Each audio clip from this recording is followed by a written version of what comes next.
English Leap Podcast. Learn easy English with Speak English Like a Pro. Hey, English learners. Welcome back to the English Leap Podcast, your cozy place to learn easy English through real-life conversations and real feelings at the same time. Yeah, welcome back, everyone. And today I need to confess something that I have never told anyone publicly before. Oh, this is going to be good. So, 3 years ago, I met my girlfriend's parents for the very first time, and I was so nervous that on the way to their house, I rehearsed my introduction in the car, out loud, to myself. Okay, that is actually very relatable. Wait, it gets worse. I rehearsed it so many times that when the door actually opened and her mother smiled at me, I completely forgot my own name. I am standing there, smiling, holding flowers, and internally I am thinking, Jason, your name is Jason. You have had this name for your entire life. Say the name Jason. Please tell me you said something. I said, and I quote, "Hello, nice house." Hello. Nice house. Like I was reviewing it on a hotel website. 3 stars, nice house, parking available, would visit again. That is the most painfully human thing I have ever heard. And here's the thing. I had studied English for years at that point. My vocabulary was good, my grammar was fine, but nobody, not one teacher, not one textbook, not one class, had ever prepared me for that specific moment. The real moment where your heart is doing something unreasonable and your brain has quietly left the building. And that is exactly why we are doing today's episode. Because meeting your partner's parents in English is one of the most specific, most nerve-wracking, most completely underprepared for situations in any English learner's life. And we are going to fix that today, completely. We are going to walk you through the entire evening, from the front door to the final goodbye. With real language, real conversations, real moments, and the few lessons that I genuinely wish someone had given me before I stood on that doorstep telling a woman I had never met that she had a nice house. Nice house. I will never recover from that. Okay, this is a B1 level episode. Warm, natural, and honest. We will explain all the important phrases as we go, and near the end, we will have our word tour with 10 expressions you can use immediately. Before we dive in, one small request. If this podcast is your favorite way to grow your English, and we really hope it is, please like this episode and subscribe to the English Leap podcast. It helps more learners find us, and it honestly makes our day every single time. And in the comments, we want to hear your most awkward first impression story, in English or in any language, because trust me, after what I just shared, nothing you write will surprise us. Nothing at all. Okay, before we get into the dialogue and all the beautiful language, Jason and I want to talk honestly about what this situation actually is, because most people go into it with the completely wrong idea. Most people treat it like an exam. Yes, like there is a pass mark, and if you say the wrong thing or use the wrong word or laugh too loudly or compliment the wrong thing, you fail and the relationship is over. And that idea puts you inside your own head for the entire evening. You are so busy monitoring yourself that you forget to actually be present in the conversation. And presence is the thing that people feel, not vocabulary, not grammar. Presence. When someone is genuinely present with you, genuinely listening, genuinely interested, you feel it immediately, even without being able to explain why. So here's the reframe that changes everything. Meeting your partner's parents is not an exam. It is an introduction between people who already have one very important thing in common. They both love the same person. Exactly. You love their child. They love their child. That shared love is your common ground before a single word is spoken. And they are not hoping you will fail. They are genuinely hoping you will give them reasons to welcome you. Because seeing their child happy and loved is what every parent wants most in the world. So you're not walking into enemy territory. You're walking into a room full of people who are quietly cheering for you. They just need you to give them something real to cheer about. And today, we're going to show you exactly how to do that with real English. Simple, warm, human English. Okay, let's get into it. Let's walk through this evening together, scene by scene, moment by moment. Scene 1, the front door, the moment everything begins. This is where I said, hello, nice house, so the bar is already on the floor for this section. The bar is underground. Let's begin. Picture this. You're standing at the door, your partner rings the bell, you hear footsteps inside, your heart rate doubles. The door opens and there she is, the mother. Warm smile, curious eyes looking at you like you are a very interesting puzzle. And Sam, that's you, says, Patricia, it is so lovely to meet you at last. Thank you so much for having me. These are for you. And the mother says, oh, flowers, how absolutely beautiful. Robert, come quickly. Sam brought us flowers. Then the father appears and puts his hand out for a handshake and says, Sam, welcome, Robert. Great to finally put a face to the name. We've heard a great deal about you. And Sam smiles and says, all good things, I hope. And the father laughs and says, 90% good. The other 10% we'll discuss later. And Sam laughs and says, I look forward to it. Then the mother says, come inside. It's cold out there. Can I take your coat? And what can I get you to drink? Tea, coffee, juice? And Sam says, tea would be absolutely lovely. Thank you. I've been looking forward to a good cup of tea all day. And the mother lights up and says, oh, a tea person. I knew straight away I was going to like you. Let's pause right there, because already in that front door scene, there is so much to learn. First phrase, it is so lovely to meet you at last. Not just nice, lovely. And notice the words at last. At last means finally, after waiting and looking forward to it. It tells them this moment was important to you, that you wanted it. Second phrase, thank you so much for having me. Never skip this one, never. It acknowledges that they opened their home to you, that they cooked and cleaned and prepared, that you see the effort. And when you hand over a gift, the natural phrase is simply, these are for you. Short, warm, direct. No big speech needed. Just hand it over with a genuine smile. Now, great to finally put a face to the name. This is a very natural English expression. It means I've heard about you many times and now I can finally see who you are. It's warm, and it tells you that your partner has been talking about you, which is always a good sign. And when Robert said, we've heard a great deal about you, Sam responded with, all good things, I hope. This is light and charming, and it opens the door to a warm laugh. Notice the father played with it, 90% good, and Sam played right back. I look forward to it. Easy, relaxed, no panic. That's the skill. When someone teases you gently, don't freeze. Play with it. Return the warmth. It shows you are comfortable, even when you're nervous. And the tea moment. Sam didn't just say, tea, please. Sam said, I've been looking forward to a good cup of tea all day. That one small addition transformed a drink order into a moment of connection. I knew straight away I was going to like you. Sam won the mother in the first 2 minutes, not with impressive English, with warmth and genuine ease. The lesson from scene 1? You don't need complex sentences at the front door. You need warm, present, genuine ones. Okay, scene 2, the sitting room, the small talk phase. And don't let anyone tell you small talk is small.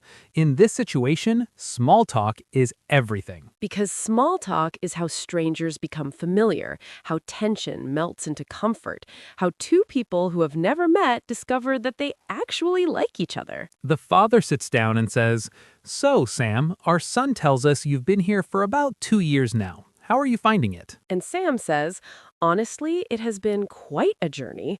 The first year was hard. Everything was new, and I was finding my feet. But it's really grown on me, especially the people. The mother leans forward and says, and your family, are they back home? Sam nods and says, yes, my parents and my younger sister are back in Colombia. I miss them enormously, but we video call every week, so it helps more than I expected. The father says, that must be difficult, being so far from the people you love. And Sam pauses and says, it is. But I think distance teaches you something. It teaches you to appreciate people rather than taking them for granted. And actually, something smells absolutely incredible from your kitchen right now. Whatever you're making is making me feel very welcome already. The mother laughs warmly and says, oh, it's just something I threw together. Nothing special at all. And Sam says, I'm going to need you to stop saying that because it already smells like the best meal I've had in months. The mother laughs warmly and calls out, Daniel, I like this one. This one can stay. Let's stop here. So much gold in that section. How are you finding it? This is not asking you to find something on a map. It means, how is your experience here? How do you feel about living in this place? And it's an open, warm invitation to share something real. And Sam's answer was honest. It has been quite a journey. The first year was hard. Notice Sam didn't pretend everything was perfect. Real honesty always lands better than a performance of happiness. Finding my feet. This is one of those English idioms that sounds poetic because it actually is. Finding your feet means gradually becoming comfortable and capable in a new situation. Like a baby animal learning to walk, unsteady at first, more confident every day. Then Sam mentioned the family back home, and the mother asked about them. Notice what Sam did. Distance teaches you to appreciate people rather than taking them for granted. That sentence is not just good English, it is wisdom, and parents respond deeply to wisdom in a young person. And then the move, the kitchen compliment. Something smells absolutely incredible from your kitchen right now. Before even sitting down for dinner, before even tasting anything, Sam complimented the effort. And when the mother deflected it, "It is just something I threw together," Sam pushed back. "I am going to need you to stop saying that." Playful, warm, confident, not aggressive, just cheerfully refusing to let her dismiss her own effort. And the mother laughed and said, This one can stay. That is not a small response. That is a verdict. You are approved. You belong at this table. The lesson from scene 2. Be honest about your experiences. Compliment what deserves complimenting. And when someone deflects your warmth, gently and playfully push it back to them. Okay, scene 3. The dinner table, where the real conversations live. The mother brings food to the table, and Sam immediately says, "Can I help carry anything?" The mother says, No, you are our guest. Sit. And Sam says, "I genuinely cannot sit and do nothing while you carry everything. Please, even one small thing." The mother smiles and says, All right, you can carry the bread. And Sam says, "The bread? I trained my whole life for this moment." Everyone at the table laughs, and the ice cracks completely. Then, as they sit down, the father says, "So, Sam, what is it that you do for work?" And Sam says, I'm a nurse. I work in the emergency department at the general hospital. The father raises his eyebrows and says, "A nurse? That is serious work. Long hours, I imagine."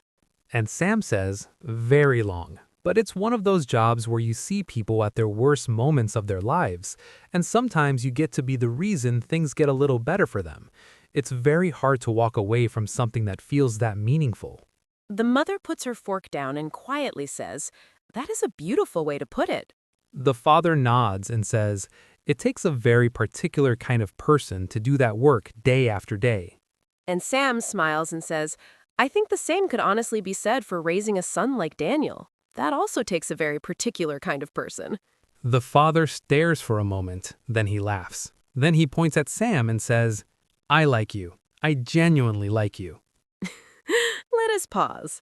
That dinner table scene was full of technique. Beautiful, simple, natural technique. The offer to help. Sam asked once, and the mother said no. Sam gently pushed back. That gentle persistence shows you are genuinely offering, not just going through the motions.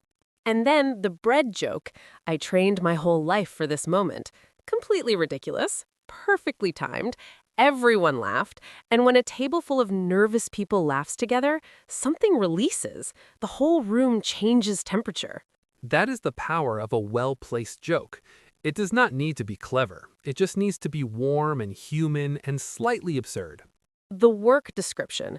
Sam said, "Nurse, emergency department." Simple and clear. But when the father acknowledged it was hard work, Sam did not just say, "Yes, it is tiring." Sam gave them the heart of the work. You see people at the worst moments of their lives, and sometimes you get to be the reason things get a little better for them. That sentence stopped the mother mid-bite. It revealed something true and deep about who Sam is. And then the masterclass. When the father said it takes a particular kind of person, Sam turned it around. I think the same could honestly be said for raising a son like Daniel. In one sentence, Sam complimented Daniel, credited his parents for who he became, and showed genuine gratitude for the person they raised. The father said, I genuinely like you. That is not politeness. That is the wall coming down completely. Lesson from Scene 3. Use humor to release tension. Share the heart of what you do rather than just the title.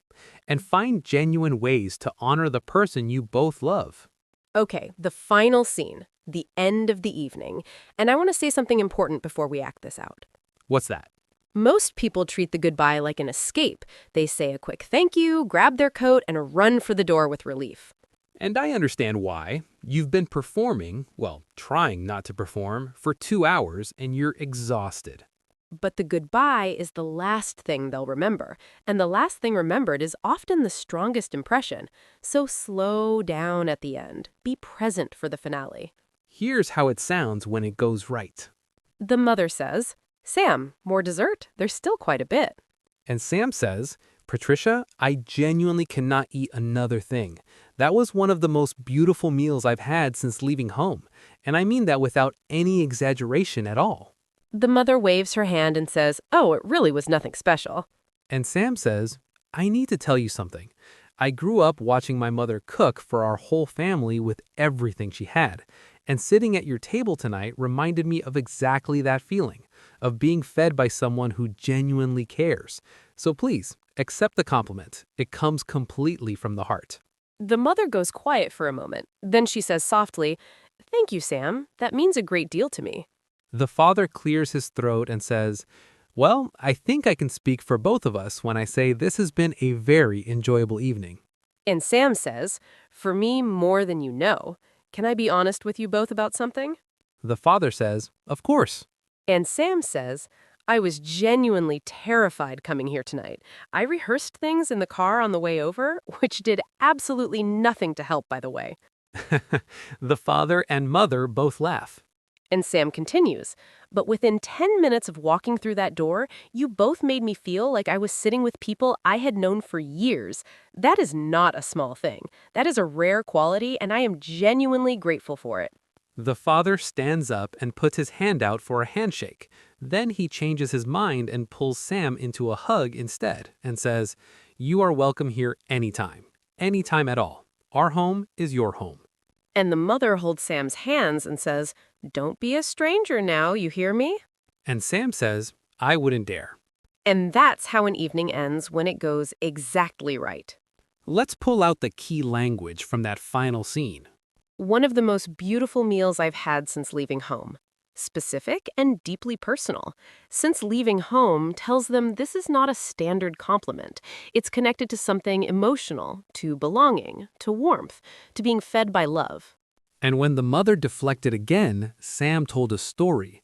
The story of watching his own mother cook for our whole family. And that story did something a simple compliment never could. It created a bridge between two mothers across different countries and different cultures. Please accept the compliment. It comes completely from the heart. Use this phrase whenever someone keeps deflecting your genuine praise. It closes the door on modesty and opens the door to real connection. The vulnerability moment. I was genuinely terrified coming here tonight. Sam chose to be honest at the very end, and that honesty made them laugh. And then it made them feel that their warmth had worked, that their efforts to welcome someone had genuinely landed. People love knowing their warmth was felt. Telling them is one of the most generous things you can do. Our home is your home. When a parent says this to you after a first meeting, the evening was a success. Not partial success, complete success. You have been welcomed into the family. And don't be a stranger now. One of the warmest farewell phrases in English, it means stay in our lives. Come back. You belong here now. And Sam's response, I wouldn't dare. Perfect, light, confident, warm. The lesson from the final scene. Slow down at the end. Be honest. Tell them the evening mattered and receive their warmth with grace. Okay, word tour time. 10 expressions from today. Let's make them permanently yours. Listen, repeat out loud, and picture yourself using every single one. First expression, at last. At last means finally. After waiting and wanting something, when it arrives, you say, at last. It carries a feeling of relief and genuine pleasure that the moment has come. For example, it's so lovely to meet you at last. Daniel has told me so much about you, and I've been looking forward to this for a long time. Or, at last the rain stopped and the sun came out. It had been a gray week and everyone was ready for some warmth. Repeat, at last. At last. Slowly, at last. Next expression, finding your feet. Finding your feet means gradually becoming comfortable and capable in a new situation. It takes time, but it happens naturally with patience and persistence. For example, the first few months in a new country can feel very unstable, but most people find their feet eventually. The unfamiliar slowly becomes familiar. Or, she was still finding her feet in her new job, but every week she felt a little more confident and a little less lost. Repeat, finding your feet. Finding your feet. Take your time, finding your feet. Next expression, grown on me. When something or somewhere has grown on you, it means you didn't love it immediately, but over time you came to really like or appreciate it. It took time, but the feeling arrived.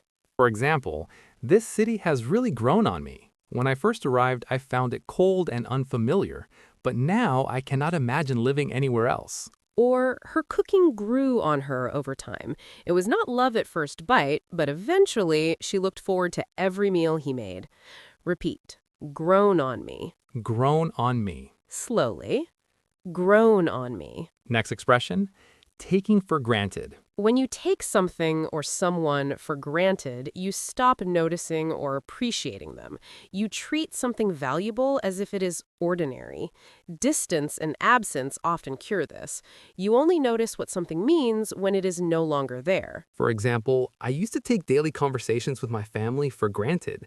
Moving abroad taught me how precious those ordinary moments actually were. Or do not take good health for granted. It's easy to forget how much your body does for you until something goes wrong. Repeat, taking for granted. Taking for granted. Take your time. Taking for granted. Next expression, walk away from. When something is hard to walk away from, it means it is difficult to leave or stop. It holds you. It has meaning or value that makes leaving feel like a real loss. For example, nursing is exhausting, but there's something about the meaning of the work that makes it impossible to walk away from. You stay because it matters. Or some friendships are simply impossible to walk away from. They're woven into who you are. Repeat, walk away from. Walk away from. Slowly, walk away from. Next expression, takes a particular kind of person. This phrase is a deep and specific compliment. It means not everyone could do what you do. It requires special qualities that are genuinely rare. For example, working in emergency medicine takes a very particular kind of person. Calm under pressure, focused in chaos, genuinely motivated by helping rather than reward. Or raising children well takes a very particular kind of person. Patient, present, willing to put someone else first every single day. Repeat, takes a particular kind of person. Takes a particular kind of person. Take your time. Takes a particular kind of person. Next expression, from the heart. When something comes from the heart, it is completely sincere and genuine.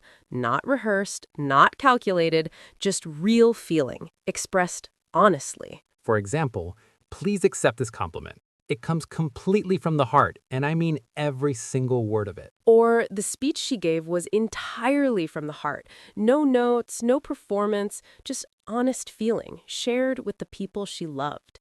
Repeat, from the heart. From the heart. Slowly, from the heart. Next expression, go through the motions. When you go through the motions, you do something without genuine feeling or engagement. You do the actions without the heart behind them. You are present physically, but absent emotionally. For example, she could tell he was just going through the motions with the offer to help. He didn't really mean it. It was social habit rather than genuine intention. Or do not just go through the motions with your English practice.